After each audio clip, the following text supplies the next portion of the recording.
Hey, I'm Mark Johnson and I teach Photoshop and photography for BDA.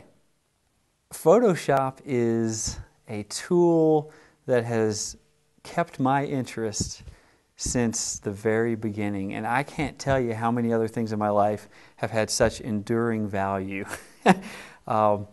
Photoshop is a tool that will allow you to unlock your imagination as far as your imagination is willing to unlock. So for me, I find that the boundaries that I encounter are my own limitations. It's not Photoshop. It's just such a powerful creative tool. I think some of the advice that I would give to somebody who's just getting into photography or working with Photoshop is, this is really kind of broad sweeping advice, but I think it's so important. Find what you love about photography or Photoshop or whatever it is you're passionate about. Find what you love. Really work hard to discover what you love, and then just pursue it with gusto.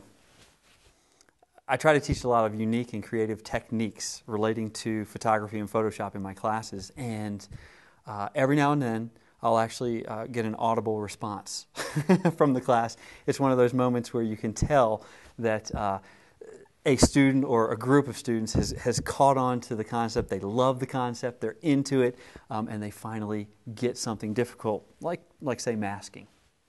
When it comes to the concept of you've got a camera on the front end of the process, you've got Photoshop on the back end of the process. I think that for me personally, the creative process isn't really about the tools you use. It doesn't have so much a starting and ending point.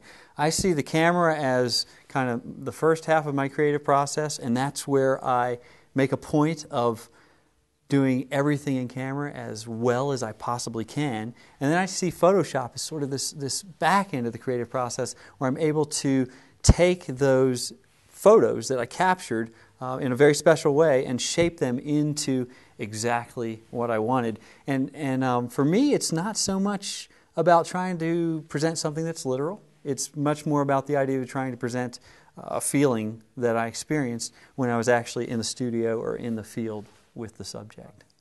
There's this big debate about, is a photograph if you've used Photoshop or Photomatics to further develop the image. And for me, I understand the debate, but I think ultimately it's silly. As an artist, utilize whatever creative tools you can to create something that portrays your vision, your passion. That's the goal of the whole process. It's the tools, they're all secondary. And thank God they're there because they're wonderful.